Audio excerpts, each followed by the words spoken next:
Time Studio, presented by Schneider Electric Smart Home Solutions. The monsoon session of Parliament has witnessed many centre versus opposition showdowns.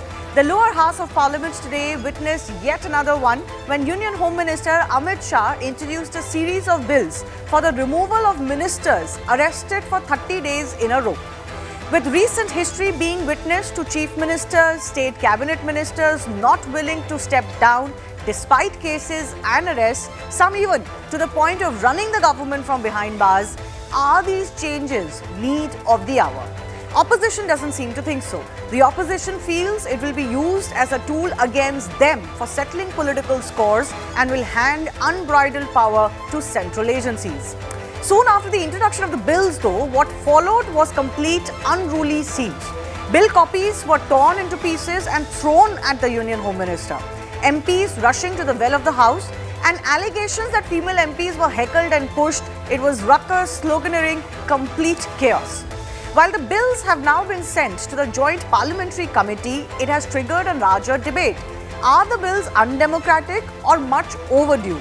We'll take that up with our guest joining us in just a bit. So that's the prime focus on Plain Speak. First up, is probity not the need of the hour? Do we not need some sort of a control over politicians who refuse to relent despite cases and arrests in serious cases? We'll also dissect how the US has admitted that tariff truth. That's coming up later on the show today. And we'll also give you a sneak peek of this week's Plain Speak podcast. We're talking about the Trump tariff issue itself with economist Dheeraj Nair. But before that, let's take a look at the scenes that played out in Parliament earlier today. Right after the bill was introduced by Home Minister Amit Shah, the opposition MPs rushed to the well of the House. Not just this, bill copies were actually torn into pieces and thrown at the ministers. You can see that even as he is speaking, that kind of activity is going on and torn pieces have been thrown at his direction. This, of course, certainly suggests that it went all out of hand and it wasn't possibly the appropriate response, even if you want to reject the bill or oppose the bill. Now what has happened also is that some female TMC MPs have claimed that they were attacked inside the House. While the BJP has refuted this charge because the charge has fallen on their MPs and even minister, they've called it an attempt to malign the party. What we've learnt is that Lok Sabha Secretariat says that entire CCTV footage has been examined since these allegations were made. So the TMC MPs have of course alleged that their female MPs were heckled and pushed by BJP MPs, including ministers like Kiran Rijiju and Ravneet Singh Bittu. The BJP says that they will never disrespect women. They're alleging this is all a fraud charge and none of this actually transpired. What have we learned? Sources have certainly told CNN News 18 that as far as CCTV footage is concerned, all of it has been screened and there has been no evidence of assault by BJP MPs that has come to light. But something tells me that's not going to be enough to assuage the TMC at this stage. But what are these contentious bills that has triggered the latest wave of tension between the centre and the opposition? The first one being the Government of Union Territories Amendment Bill. It proposes for Chief Minister and State Ministers to be removed on the 31st day after their arrest or detention. Similarly, the second one is the Constitution 130th Amendment Bill that proposes that Prime Minister, Union Minister and Delhi government ministers will have to be removed if they've been arrested for 30 days in continuation. And similarly, the Jammu and Kashmir Reorganisation Amendment Bill also proposes that the Chief Minister of the Union Territory or ministers, if detained on serious criminal charges, have to let go of the position. So the big debate today is simply this. Are these bills or is this reform undemocratic or is it much overdue? Wouldn't we want that politicians who are ministers holding positions move aside while investigations are on? That debate is coming up.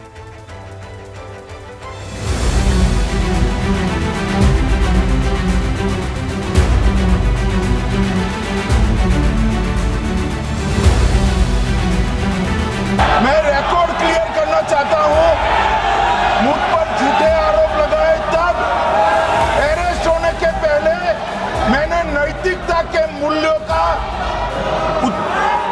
हवाला देकर इस्तीफा भी दिया और जब तक मैं court से निर्देश नहीं हुआ, कोई संविधान पद मैंने स्वीकार नहीं किया।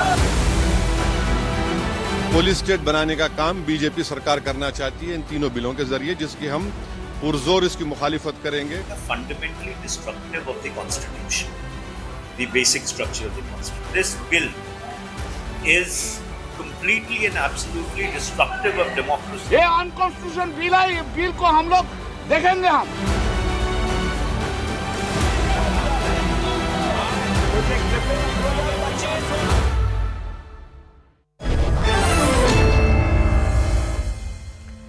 Let's go across to our guest joining us, Sujata Paul from the Congress Party, Rohan Gupta, spokesperson of the BJP with us. We'll be joined with Avishkar Singhvi, lawyer of Supreme Court, and Daniel Francis, political analyst, is also with us. Sujata Paul, let me begin with you. This bill encompasses all ministers, including the Prime Minister.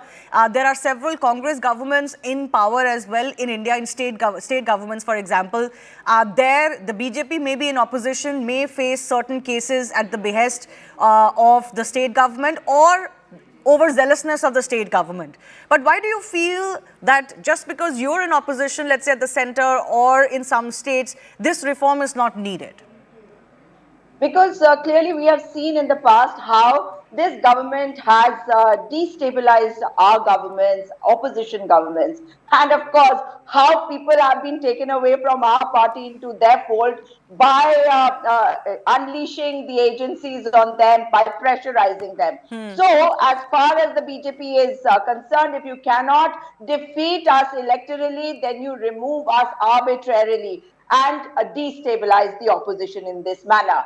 But having said that, what is more important is it constitutional? Is it necessary? Isn't it excessive when I say that according to the rule of law, there is a judicial process, so you have a rule of law in place. According to Article 21 also, when you talk about the due process of law, there is registration of FIR, somebody will get arrested. After that, there will be framing of charges, and it is at that stage that a person will plead guilty or not guilty, and generally, obviously, it will be that people will plead not guilty, and then there will be a trial. But here, you're bypassing everything, and so this is an attack on our parliamentary democracy.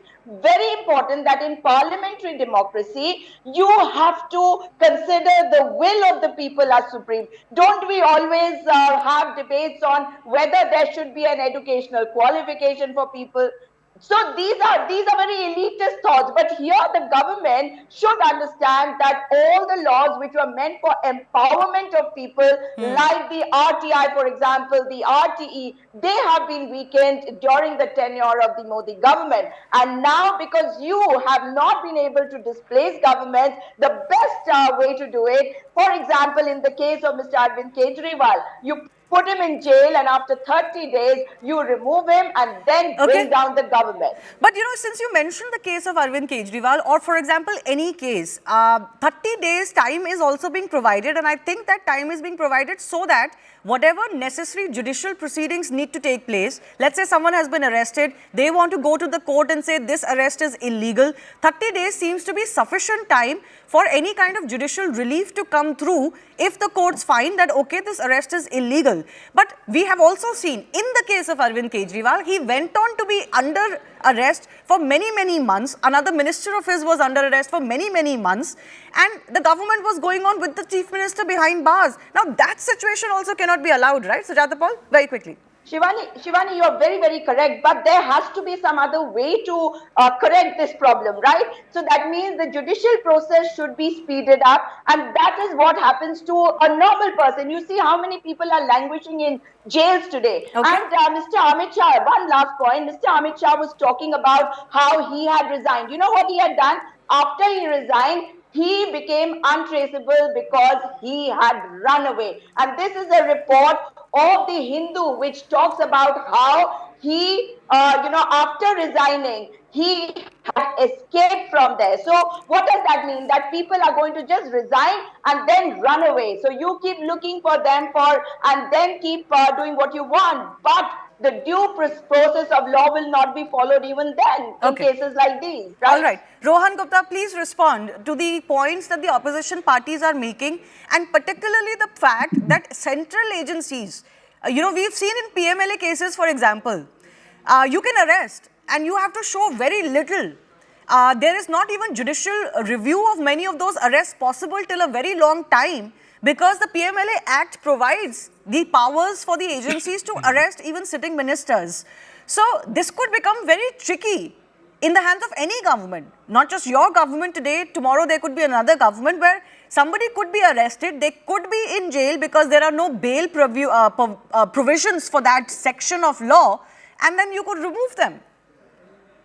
I think, Shivani, when you question this bill, you are undermining the power of our judiciary. Somewhere you are insulting the power of our judiciary. And this is the same Congress party, they misuse the Article 356 50 times and topple the opposition governments. And this is the same Congress party where they were in power. The bill was torn, which was brought to save Lalu Prasad Yadav. And same Congress party today, it is a completely different stand. We have seen Mr. Kejriwal, who has been in jail, and the state suffered because of he was in jail and he was running government from the jail. It cannot be allowed. This fight against corruption, this fight against this duplicity, and I think everybody should support it. And there is absolutely 30 days is not a small time, Shivani. Any serious offense, you cannot keep assuming that vendetta politics can be played. You cannot keep anybody in jail for 30 days if the charges are not serious. So we have to respect our judiciary, we have to respect our agencies, and we have to remember the past also, that we were in government, how you have misused the constitution, Article 356 for 50 times, and you are questioning the ruling party. I think same Rahul Gandhi ji turned the bill when he was in government, when he was brought to save Lalu Prasad Yadav, and his party's MPs are doing the same thing to protect the corrupt. So such a, this is the fall for Congress party, 360 degree shift. No, but what is the guarantee? Rohan, what is the guarantee that today this bill comes in? I know that it's encompassing everybody, including the Prime Minister of the day today, but one could argue that a case would never come up against him of such a serious nature. The central agencies are in your government's control. Not, Shivani.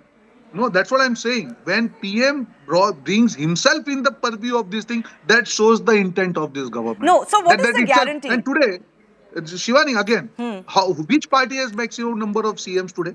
Right. So I think when everybody is brought under the purview, we should all respect. We should respect our agencies. We should respect the judicial procedure also. You are undermining everything and saying this can be misused. So you are doing opposition for the sake of doing it. When you are in power, your government only, you turn the same bill. So what are you talking about? You cannot have double standards in all the things. Today you bring this bill, tomorrow some of the powers of ED and CBI increase even more and people can be arrested. See, if CD or CBI or ED, even if they get arrested, 30 days in jail. If there is no serious offense, Shivani, nobody can keep people in jail for 30 days. And that's what we have seen in case of Mr. Kejriwal. He was lying outside, but when he went inside, absolutely the charges were so serious that he was in jail. You tell me any other cases, any other opposition CM is kept in jail for 30 days in recent past. Is it misuse for last 11, 12 years? No. You have to respect the process. You cannot undermine the complete process. Have politicians, let me put it this way, have politicians brought this upon themselves? Because Arvind Kejriwal was possibly one of the biggest cases in recent time. Ma'am, I'll come back to you. Just give me a few minutes. Two of my guests have not spoken. Arvind Kejriwal's case became so ignominious that maybe people had to think about what happens in this situation, because before this, nobody had ever tried this.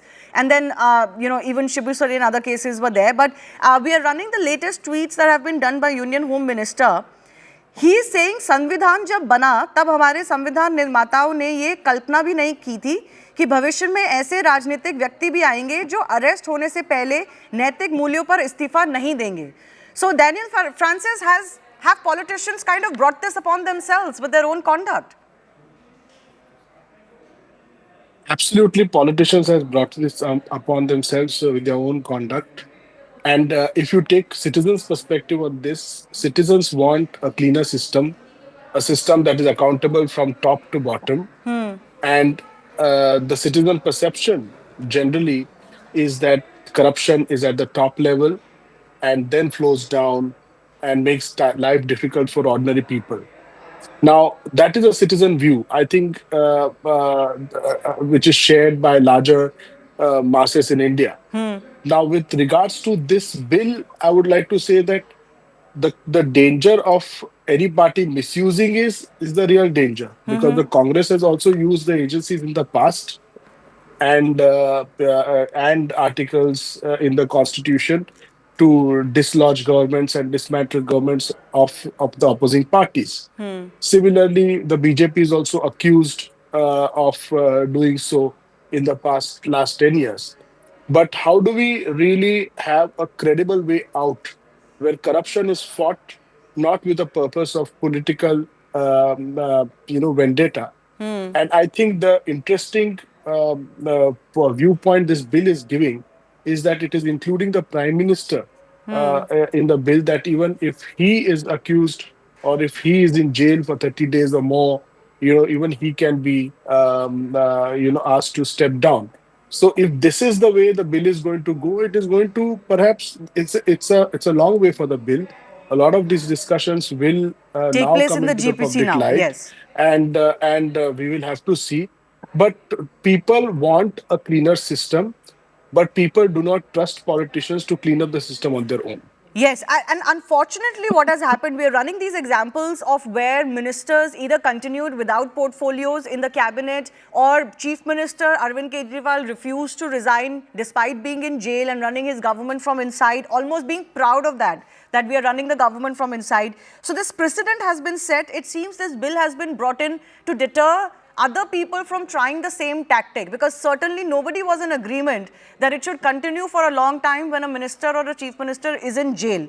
Avishkar Singhvi, coming to you, is there any legal hurdle to the provisions of this bill? Shivani, I have not had a chance to examine the bill actually. It's just at a very preliminary stage. Yes. But I would say that it has to be examined from the aspect of the constitutionality of the bill. There are three or four issues with regard to that. The first is, how does this 30-day period come about? Whether that line that you're drawing itself is arbitrary, reasonable, or it is a self-serving line. The second thing that you would have to look at is whether the bill imposes a retrospective disqualification on an under trial. Someone has served many years ago, and today he is disqualified from occupying office. Whether there is any retrospective disqualification. I don't think there is. I think this The is for third thing serving that would be, ministers. no, it is for serving ministers, but would it only apply prospectively or retrospectively? That's other thing to be examined. Okay. The third thing that I would say is that whether it is linking the power of arrest to the disqualification and not conviction, which is a major change in the earlier thing, because the earlier law which stipulates under the Representation of People's Act was a conviction-based disqualification and not merely on the basis of an under trial. By that logic, all people who are under trial and then ultimately acquitted would be automatically disqualified if you have served for longer than 30 days. No, but this is about political positions, right? For an ordinary individual, obviously a law like this would not come into place for their work or their job. But this is for... It's not about ordinary. See, Shivani, it's not about ordinary or not. When you look at a law which is being enacted, it has to be, any ordinary person may have political aspirations tomorrow. So if a person has suffered detention, wrongfully incarcerated, we have to look at it by all standards. And whether if somebody is wrongfully incarcerated for a period longer than 30 days and is ultimately acquitted, is the legislation too harsh? That will also have to be looked at. So I think you're pointing out to the fact that if somebody was in jail for 30 plus days earlier in their life, before becoming a minister, will it apply to them? I don't think it will. So retrospective issue aside, yes. Retrospective issue aside, is there anything else you see which could be unconstitutional? No, so that's what I want to clarify. Retrospective is one issue. The other issue I said is that you're linking the power of arrest to a disqualification rather than a conviction. Yes. The disqualification attracts only after somebody is convicted for more than 2 years under the Representation of People's Act, as you're aware. But that also was That changed later, right? So we can always bring about these changes. I'm trying to understand if there is any constitutionality that will come in the way of this such a bill. the constitutionality is that, as you've already highlighted, that innocent until proven guilty, and everyone must have a chance to contest elections until and unless they are proven to be convicted, or if the court of law, because the court of law often changes its opinion. If somebody, you're saying that the policeman who is arresting somebody and remanding him today for more than 30 days would be the arbiter of deciding whether that person is fit and proper to contest elections. That is basically Okay. the change from the conviction-based approach. You're right that not all of us have obviously read the bill thoroughly, because anyways it has been referred to the JPC, but I don't think that it is about barring anyone from fighting elections. I don't think it's changing that. It is only about the fact that any serving minister, including CM and PM, if they are in jail for 30 plus days, then they have to leave their post. I don't think there's a bar on them fighting an election again, even if they continue to be in jail. Those laws exist separately. But yes, Sujata Paul, you wanted to come in. Yes, it's appalling that there is one Mr. Kejriwal's case because of which the government thinks it necessary to bring a law like this. And every BJP spokesperson is talking about it. Now, the fact is that ED was unleashed on so many people, and apparently out of 25 who joined the BJP, 23 have already got a clean sheet. Now, of course, there is the basic structure destruction. Of course, the presumption of innocent till proven guilty is under attack. But you tell me, people seem to be very innocent when they say the Prime Minister is putting himself under this law. Well, who is going to go and arrest the Prime Minister? Is there anybody in this country who will have the gall to go and arrest the Prime Minister of India, even if somebody accuses him of something? Here we are seeing the Prime Minister doesn't answer questions, and we are expecting a Prime Minister to be arrested by an investigating officer. Now, the fact is that this is going to be used on people like Nitish Kumarji and Chandrababu Naidu ji to ensure that they do not take away their support to the government. Of course, Himanta Biswa Sarma, cases like him are going to come to the fore. And if you remember, they said chakki piecing to a person, Ajit Pawar, who was made Deputy Chief Minister by this very government when he joined the BJP. But Hemant Soren ji of Jharkhand, when he did not cow down, he stayed under arrest for 5 months. So that means you're clearly trying to destabilize governments of people like Hemanta Soren ji, so that you can, come to power in that state. Okay. Rohan, interestingly, the Congress party pointing out to the fact that it's not just the opposition, even your own allies could face the brunt of such provisions, because you could use this. You have the central agencies in your hand. You could use this to basically make them toe your line. See what kind of logic opposition parties are giving today. That it is a clear-cut fight against corruption, and you are just going on other side by giving ifs and buts. It is not that all the majority of the CMs, they belong to BJP. So the maximum threat is on BJP today, if you see that way. And you are saying that the charges are serious. Even PM can be arrested. If CM can be arrested, why not PM? So you are absolutely undermining the judicial process here. Absolute. This is the fight against corruption. And the way Congress party's downfall I can see is clear that they are standing with the corrupt people. The way they are tying up with Lalu Prasad Yadav. Same Lalu Prasad Yadav, they question in fodder scam. Same Lalu Prasad Yadav, they are just going hand in hand. They want to protect those kind of people. Okay. So I think this is about the intent. Yes, all the Sujata ji, I wanted political to parties ask you. should have come together and join hands in this fight against corruption rather than raising ifs and buts. Okay, Because Sujata ji, I wanted to ask you, Rahul Gandhi today, judicial process. Rahul Gandhi today has said that this is going back to medieval period. Rahul Gandhi was famously Congress MP when he tore off the ordinance of his own government, which was giving relief to arrested or convicted politicians. So what, we should only go forward when it comes to probity for politicians, especially when people are setting, unwarranted or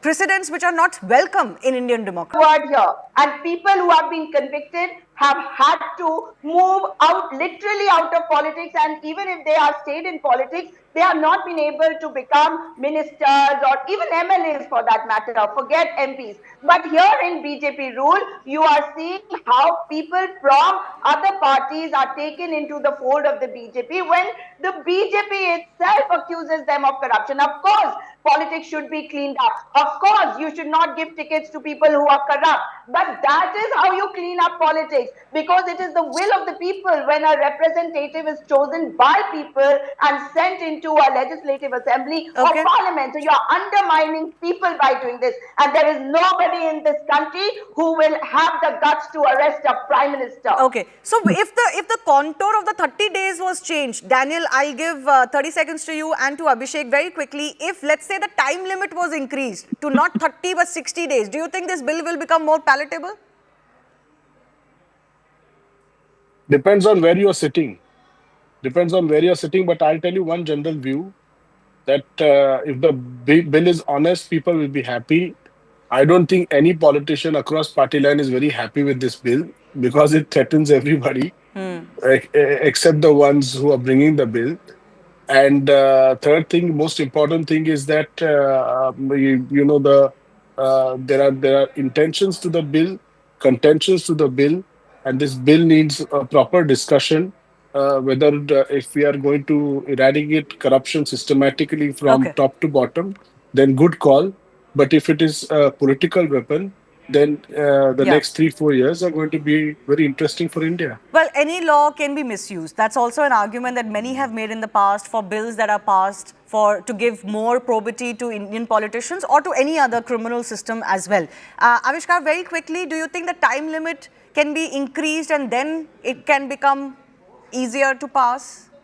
No, certainly. I mean, I think we all agree that politics should be an extremely clean affair, and we should all be above board in terms of be in terms of our antecedents. But this issues are the three issues that are highlighted will have to be addressed with regard to constitutionality. Time limit. I mean, how you choose 30 days is also a big question. And what I meant about retrospectivity, which I'll just clarify again, I was saying when you refer to Mr. Kejriwal's case, now he has already served that sentence. Now today you're bringing a law which will retrospectively apply to a period that he's undergone earlier. That is what I meant by retrospectivity. So whether a law can make something illegal, which at that point was not illegal, and use that as a disqualification today, that was the point on retrospectivity. We have to see what shape the bill takes. So he'll have to be chief minister or minister again, and if then during that tenure he's arrested for 30 days, then obviously it will apply to him. It can't apply to him if he's not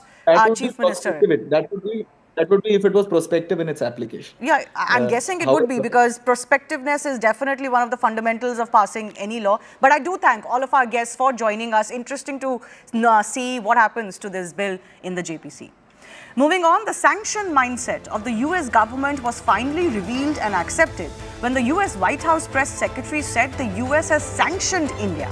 They say this is to stop the war on Ukraine, because according to them, India has been funding Russia's actions. Now, both on the rationale and on the action, there has been global condemnation of the US, especially given that this act has put back Indo-US relationship by several years, if not decades. It has fueled universal distrust of America and pushed India to look for other avenues, all for doing what US and Europe initially thanked India for doing, which is buy Russian crude oil, refine it and sell it to others who needed that oil. Listen in to Carolyn Levitt, White House press secretary, and how she made that Freudian slip. The president has put tremendous public pressure to bring this war to a close. He's taken actions, as you've seen, sanctions on India and other actions as well.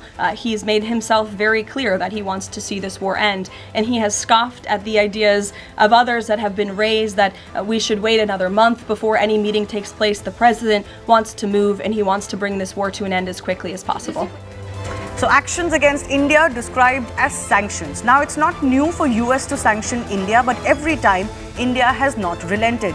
US had sanctioned ISRO in 1992 after the Indian Space Agency signed a deal with Russia's Cosmos to acquire 7 cryogenic rocket engines and the associated technology. This was crucial for India's GSLV program, which required high-thrust engines for placing heavy satellites into orbit. The deal was eventually cancelled due to US pressure on Russia too.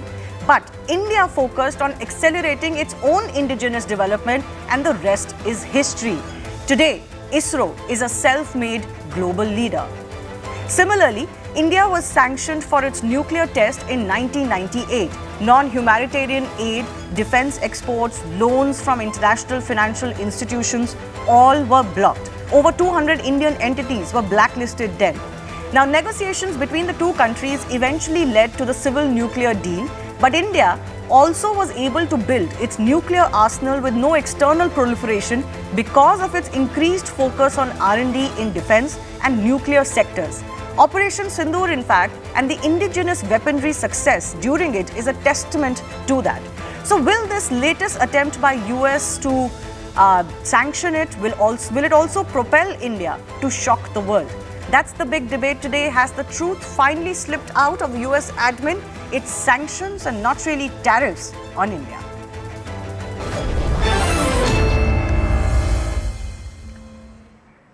Going across to senior fellow ORF, Sushant Sareen is joining us. Sushant, were you surprised at all that this Freudian slip was made? And do you think it tells us more about the mentality that US is coming into this entire Russia-Ukraine conflict with and penalizing India for what US had very readily accepted just a couple of years ago? Yeah, Shivani, it's kind of bizarre what is happening between US and India, especially from the American side. They've tried to couch it under this whole trade and tariffs thing, but I think, yes, you're right. They let the cat out of the bag by using the word sanctions, because at the end of the day, whether you call it penalties for buying Russian oil, or you say that you are sanctioning India and imposing some kind of trade sanctions on India by raising the tariffs, essentially you are penalizing and sanctioning India. So that much is very clear. And then the explanations which you hear from the Americans are rather bizarre. Apart from the fact that they're utterly hypocritical. For example, the Treasury Secretary is accusing us of arbitrage in oil, then talks about selling weapons and making a markup over it to make some profit. So they're going to make money on the selling of weapons, and they're going to make money on the markup over the weapons. Now, if that is not arbitrage, then what is? So, and what is so wrong with arbitrage? If arbitrage helps to stabilize world markets, which they claim that Chinese buying oil stabilizes world markets, but when India buys oil, it fuels the war. When Europe buys LNG and piped gas from Russia, it brings peace in the region. But if India was to buy oil from Russia, it fuels war. So there is no logic behind what the Americans are doing. They are basically doing what the white man or the Anglo-Saxons or the Western world has been infamous for. Basically, Aesop's fable, that there's a wolf and there is a sheep, and the wolf wants to eat up the sheep, and the sheep is downstream and drinking water, and the wolf says, but your father ate it earlier, so now I'm going to eat you up. You drank the water earlier and defiled the stream, so I'm going to eat you up. So it's that logic which is operating. Now, the choice before that you either give in and say, okay, fine, we accepted British colonialism for 200 years, and now we'll accept American colonialism with all the ugliness it brings with it and all the bullying that it brings with it, and we will go down on our knees and kiss the ring. Or we say that, no, we want to have a partnership with you, we want to have friendship with you, there is a lot we can do for you and there's a lot we expect from you, but this is not the relationship of a patron and a client. Okay. If you want a relationship, we can have a relationship, but not on the kind of terms you want us to have a relationship. Yes. We have to have our own agency, which the Americans are not ready to give, which they have not given to even their other allies. So you've seen the Europeans genuflect before them, literally lie prostrate, behave like little children in front of daddy, which they actually called Trump daddy. So you've seen what the Europeans have done. You've seen how the others have kowtowed. Now the choice before is either you kowtow or you say that no, we have some self-respect, we have a very hard-won freedom which we have. We are not a mercenary state nor a concubine state like Pakistan who'll sleep with whoever throws dollars at them. We are people with some degree of self-respect. We are a proud people, and we will stand by it. Okay. And be a price to be paid. Pinak Ranjan Chakravarti, former secretary of the ME, is also joining us. Mr. Chakravarti, every time US has tried this, it has actually fueled more indigenous development for us, whether it's the ISRO example or the nuclear deal example.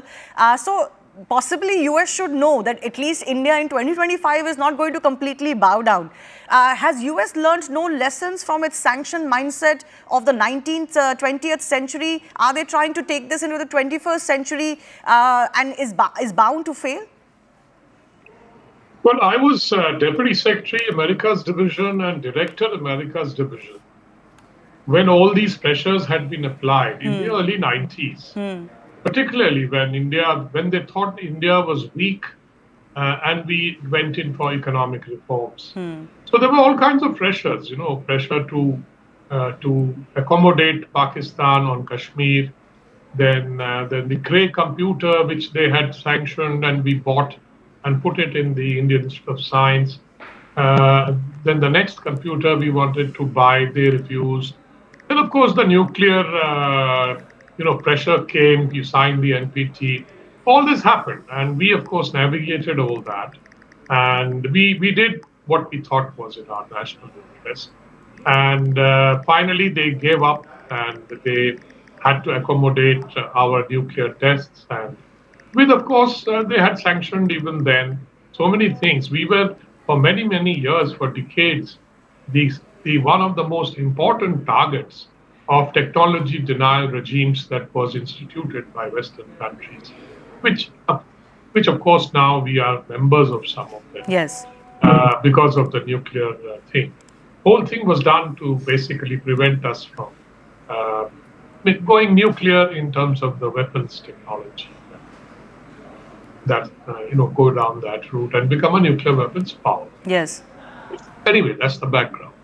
And you asked whether they have learned any lessons. I am told at last count, after the Second World War, when the USA emerged as the global hegemon, etc., and made the international system, Bretton Woods, World Bank, everything, the UN, they all came into being after that. And the USA promoted it, wanted to be inclusive. But then today, of course, we see that that has changed. The WTO rules have been thrown out of the window. So now you have Mr. Trump 2.0, although in 1.0 it didn't happen. That he wants to change the system and he wants America to be great again, charge and charge the bill to the rest of the world. Yes. Well, I don't think what my other co-panelists just now said, and his views I know very well, I know him well, is that there's no lessons. We have learned lessons, but I don't think the Americans have learned, because they have a very short term, every president comes in for 4 years, and they have a very short term kind of thing, and they have particular objectives to fulfill. And they for example, I don't know, at last count, I think the USA had instigated or taken part or in at least 70 military conflicts after 1945. 45. Now, you may ask, why did they do that? Oh, it was part of the Cold War, etc. Even after that, it happened. Libya, so many, Syria, Iraq, etc. It happened again. Right. Now, that, of course, a lot of people sort of justify that within their system, that it's necessary for the military-industrial complex, a phraseology used by President Truman way back when he said, I am under pressure from the military-industrial complex to create wars. And so I think that was And that continues, I think. There is a commercial dimension to military conflict that we should And not obviously, forget. this is happening all in the context of the Indo-US trade deal as well. There also, there is a commercial aspect. You know, whether him cozying up to Pakistan is concerned, there also there is a commercial, possibly even personal wealth aspect. So, Shant, some of his councillors, you know, some of his administration members have kind of said, oh, China buying in Russian oil is different. India increased it to such a level that it became akin to profiteering from a war. What would your response be to that? That they are segregating how China did business with Russia or what it used to be pre-war versus what India's situation is? Shivani, clearly they're trying to justify the indefensible, right? They're trying to find some kind of rationality to what they are doing. And then they are, picking up these things that China was only buying 13%, now they're buying 16% of their oil. Either you're standing on a principle or you are and it's not just the quantum of oil that China is buying as a percentage of oil it purchases. It's a quantum of oil that it is buying which Russia is selling. And it is buying much more than what Russia is selling. It's buying much more than what India is buying. So, you can cut this cake whichever way you want to. So they're cutting it according to their convenience to try and rationalize and justify the stupidity which is very clearly on display from the American side. But again, like I said, this is Aesop's fable, right? This is that whole thing that the wolf is going to eat the sheep no matter what the sheep says. That is what they're trying to do. The other thing, Shivani, we need to be very careful about, and where I will ask the ambassador, just think about this. They were dealing with an America during his time, which was very unreasonable, but you still had some kind of a system left in America. What we are now seeing is a level of capriciousness, a level of whimsical administration, which we've never seen in the past. I think the Americans are also shell-shocked. And what has happened as a result is that very carefully built system of checks and balances, of things there will be a permanent establishment which will also be advising the president. He's not a guy who's just going to run amok, getting up depending on which side of the bed he gets up or who says the last thing in his ear. That will become policy, and then everybody in the cabinet just following it like they're some kind of zombies, right? Yeah. This is what the system has become. And the question I have to ask is that even if tomorrow there's a new administration comes into power, if this is the kind of people you are going to be dealing with or going to be faced with, then is this a country I can really consider to be some kind of a strategic partner, a serious security partner for India? Absolutely. No, that is why he gets a and turns turtle. No, that is why this has become such a big issue in India, because it's not so much about the trade deal alone, or let's say we suffer a little bit of economic consequences. We've dealt with this in the past at a much weaker position. This is about India's relationship and its future with the US. Pinaki sir, a minute to you on that. Do you believe this is temporary Trump disturbance, or do you think this has completely changed the dynamics of the Indo-US relationship for many times to come? Well, it has certainly changed the dynamic of bilateral ties, but I would not venture to say that this is forever. I would say that this is a temporary phase because somebody has convinced President Trump that this is the way to go. And unfortunately, the permanent establishment, which provides continuity, whatever we call them, the deep state or something, has, I think, lost its ability to influence the presidential decisions through whatever, And that is evident because I believe in the Department of State, more than 3,000 officials have been sacked. Now, there is also sacking of generals going on in the Pentagon. I think recently you may have seen that the Air Force chief has decided to resign or take retirement. And I think that's going to happen further. All the generals are going to be asked to leave. There'll be other generals coming in. This cleanup operation, according to his philosophy, is necessary because America is too bureaucratic and they want to save money. Right. And those are the kind of things we are seeing happening. But can this continue forever? I doubt it. Okay. Okay, we'll leave it at that. I do thank both of our guests for joining us. Certainly, this has become, in some ways, a conundrum for India as well. How to deal with Trump's tariff tantrums has been the biggest debate in India for a while. Some have suggested that India should maybe placate him by giving him that credit that he so badly wants for the India-Pak ceasefire mediation, even if it's untrue. Others have suggested that we could take a more pragmatic approach on Russian oil buying. On this week's Plain Speak podcast, I spoke to economist Dheeraj Nair, formerly with the Niti Aayog, on how badly could India be affected by these tariffs, how to respond to them, and if a wave of reforms, we hope, will be pushed domestically because of this situation. Listen into this sneak preview of what his views are on Russian oil imports. You can catch the entire conversation on CNN News 18 YouTube tomorrow morning at 9:30 a.m.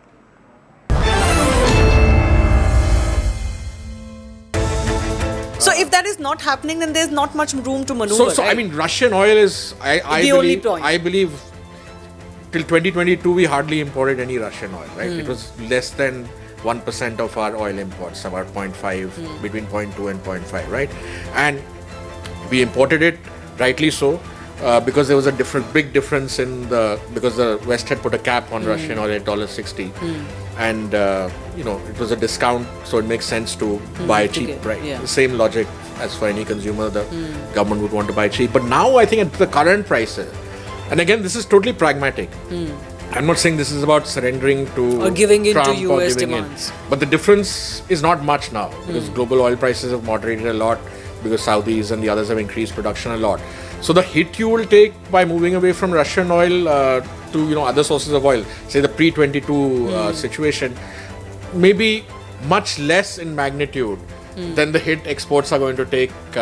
So if a give has to be, and you get something for it. I mean, I wouldn't say surrender it without getting something substantial. But we will not publicly say it. That's the problem. I don't think we will publicly accept that we are willing to cut down our Russian trade. But again, it's about making the argument, right? So it's national interest, right? What is national interest? So we were saying we import oil because it's our national oil from Russia because it's our national interest. Now our national interest may be to save certain sectors and certain jobs as well. And because in this case, in the oil case, switching will mean a hit on the government coffers. I don't think it'll make a difference to consumers. Consumer prices are already fairly high. They haven't been adjusted down to reflect the current global price. So government will take a slight hit on its exchequer. But if you don't do anything about the then Trump tariff, the public who's suffering. And you'll have to give some support there. Yeah. So there also there will be an outgo from. It's the only government. about managing the political So it's messaging. it's managing, and I think the great thing. I think we shouldn't get too caught up in this pride and strategic autonomy. I think pragmatism is a great way, and I think that was the way we had positioned our Russian oil purchase of Russian oil until now. So let's be pragmatic. I mean, if Trump removes the secondary tariff in the next 1 week or at any point, great. But if he doesn't, then let's use it as a bargaining chip, because I don't think there's that much to lose by diversifying away at this point, and we can say that it will certainly put the political cat amongst the pigeons. But I think in the longer term, possibly you see this is a pragmatic decision that India could make, because on the deal front, I'm not seeing any avenues available. You can't give on agriculture. On manufacturing as well, there are certain sectors which you'll find it very difficult to, and Trump wants immediate, right? So with the UK free trade area example, they're staggered. So some things are coming down in now, some after 5 years, some after 10 years, but he wants it right now. He wants the access while he's still president, not in 10 years, right? So, in that kind of situation, it's very difficult for even the government to open all industry immediately. So I think our room for maneuver, and that's also national interest, right? Because again, there are jobs and there is contribution to GDP. Auto is a big sector where there's a lot of pressure. So I think, it's a trade negotiations are a pragmatic, you take and you give. So at this point, what can you give? Some adjustment on Russian oil, even if you don't do 100, say that I'm stopping buying Russian oil. You can start reducing it, and if you get a substantial gift from the other side. Otherwise, I see the stalemate continuing, and then we hope for the best. At least 50 will come down to 25 and then we learn to live with 25. Yeah.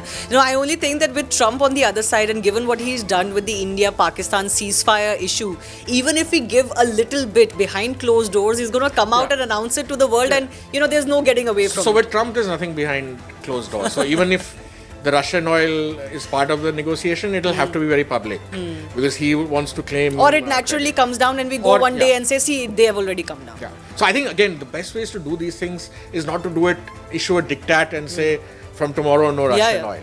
Just stagger it and over a few months, let them see the change in the mix. Yeah. Let the pragmatism set in.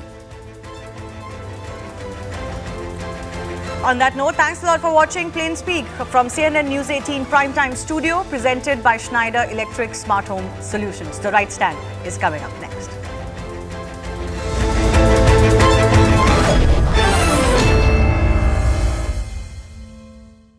Papa. This is News 18 Network.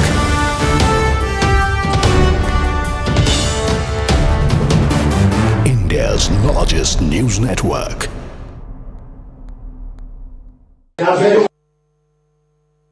All right, let me quickly go across to our News 18 correspondent Hardik Joshi, who's currently stationed at the residence of the attacker in Gujarat. Hardik ji, कृपया करके अपना camera जरा pan करिए और हमें दिखाइए ये कहाँ रहते हैं. इनका नाम है राजेश भाई, किमजी भाई, सकारिया. इनके डिटेल्स जरा हमें बताइए, कौन है ये व्यक्ति? ચોક્કસ ये व्यक्ति है और राजकोट के रहने वाले हैं. राजकोट शहर के गोकुलधाम पार्क इलाका है जहाँ पे वो रहता है. उसके घर के अंदर के जो सीन है वो मैं आपको दिखाने की कोशिश करूंगा. ये जो पर्सन है राजेश साकरिया, वो रिक्शा चलाने का काम करता है. वो आम आदमी है और यहाँ पे गोकुलधाम में रहता है. लेकिन उसके माता के साथ जब बात हुई न्यूज 18 की टीम से, तो उस वक्त उसने बताया था कि जब दिल्ली में जो कुत्ता है, कुत्ता हटाने की बात को लेकर वो काफी परेशान थे, उसको लेकर बहुत आक्रोशित भी थे और यही इसके लिए ही वो दिल्ली गए थे. पिछले दिन उसके साथ बात हुई थी, तभी उसने आक्रोश जताया था कि ये जो है उसकी दिमागी हालत भी ठीक नहीं है, उसको उसके माता का कहना है. लेकिन इस वक्त यहाँ पे आईजीडीएम पुलिस पहुंची है, स्थानीय पुलिस है यहाँ पे तहकीकात कर रही है, यहाँ से पूछताछ भी कर रही है. लेकिन ये जो इलाका है, आसपास के जो लोग हैं, वो लोगों का भी साथ हम बात करने की कोशिश करेंगे. राजेश भाई, कैसे आदमी है आप? कितने? मैं नहीं पहचानता हूँ. यहाँ पे लोग हैं वो इकट्ठा हुई है. हम फिर से जो उनके पड़ोसी है उनके साथ बात करने की कोशिश करेंगे. जो पिछले साल से कई साल से यहाँ पे रहते हैं. और राजेश भाई, वो कैसा आदमी है और कौन सा उसका व्यवहार रहा है? राजेश भाई अच्छा आदमी है. हाँ, लेकिन उसको अभी दिल्ली में उसने हमला किया है सीएम पे, क्या कहेंगे? वो हम क्या कहे सर, हम उसको उसने कभी झगड़ा किया है? नहीं, कोई दिन झगड़ा नहीं किया. वो यहाँ किसी भी पार्टी से जुड़ा हुआ है? नहीं. हाँ.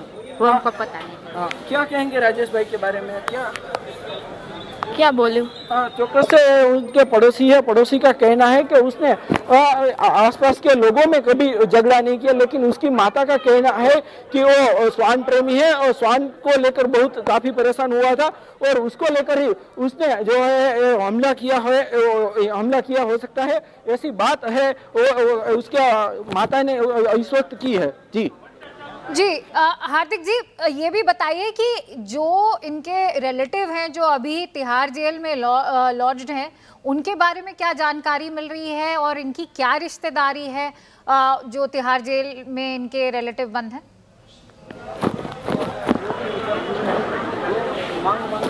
फिर से मैं वही चीज बताने की कोशिश करूंगा. लेकिन इस वक्त है उसके घर पे पुलिस ने भी तहकीकात शुरू कर दी है, इसलिए वो घर के अंदर नहीं जाने दे रहे. लेकिन उसकी माता के साथ जब बात हुई थी तो उसने बोला था कि वो स्वान को जो दिल्ली से दूर खसेड़ने की बात है उसको लेकर काफी परेशान है. यहाँ पे इस वक्त तहकीकात चल रही है, स्थानीय पुलिस पहुंची है, उसकी माता की भी पूछताछ इस वक्त चल रही है. आप देख सकते हैं कि जिस तरीके से उसने जो है पिछली बार जो दिल्ली है वो मंडे गया था और मंडे उसके साथ माता की उसके साथ बात हुई थी. जी हार्दिक जी, इनके बारे में और क्या बता सकते हैं? आसपास आपने जैसे जो लोग भी इकट्ठा हैं, भीड़, इनके जो भी नेबर्स हैं, उनसे अगर आपकी कोई भी वार्तालाप हुई हो, उसमें कुछ भी ऐसा उभर के आया है कि इनको क्रोध भी आता था? इनकी आसपास खुद के रिलेशंस कैसे हैं नेबरहुड में?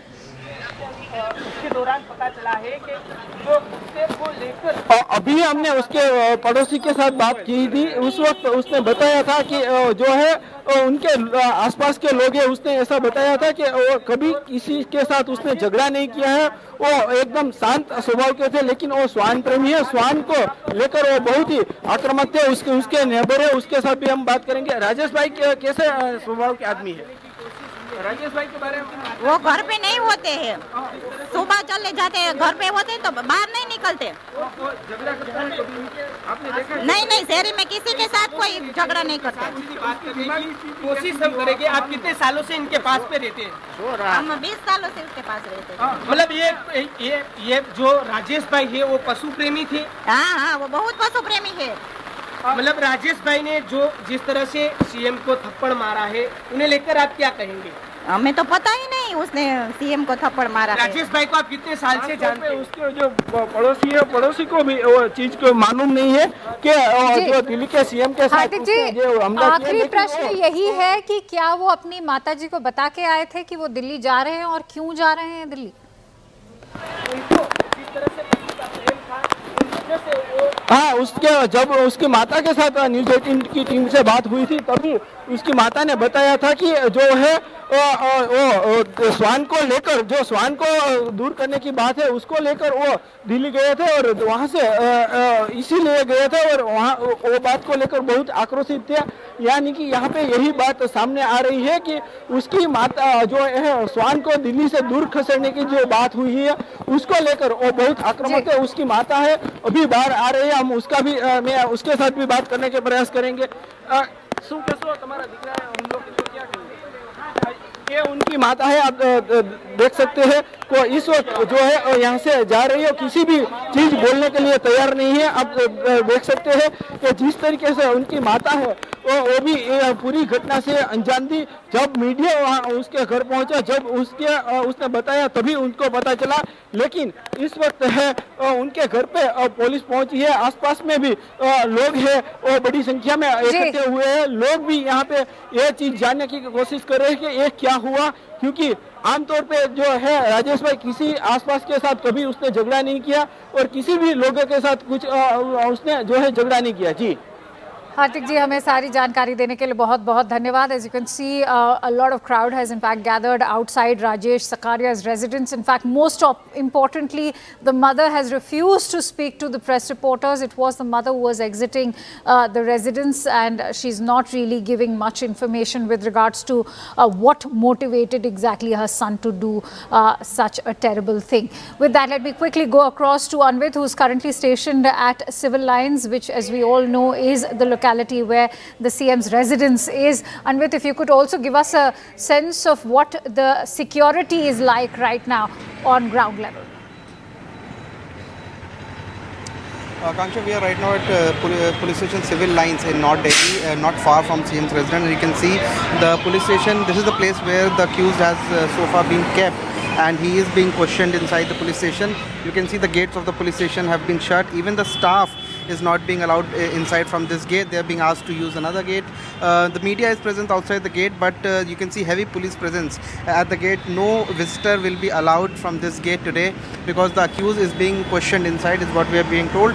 Two main things that the police are focusing right now. One is, was he just an angered common man who had come with a with some complaints of his and he was disturbed, or there could be a larger plot and association with some outfit that would be a concern for the police. So these two angles are being looked at currently. If he just was a common man, then his antecedents are being verified. It is being looked at whether he had informed his family about what his complaints are, whether he has previously given any formal complaint to the CM office, whether there are previous cases against him, what is his previous behavior. Also, if this becomes to be a larger plot, and then his association will be checked at, his antecedents will be have to check, and also that may require joint questioning by the agencies other than Delhi Police also if there is a larger plot behind this. So right now investigation is at a very primary stage. The man has been arrested, he's been kept here, his antecedents are being checked. We heard also our Gujarat correspondent saying that his mother has also spoken. She has also said that he was disturbed. But what exact are the reasons? Police are there at his native home also, and they're trying to verify whatever details he has divulged here, because he has told that he belongs to Rajkot and that. CNN News 18 Primetime Studio, presented by Schneider Electric Smart Home Solutions.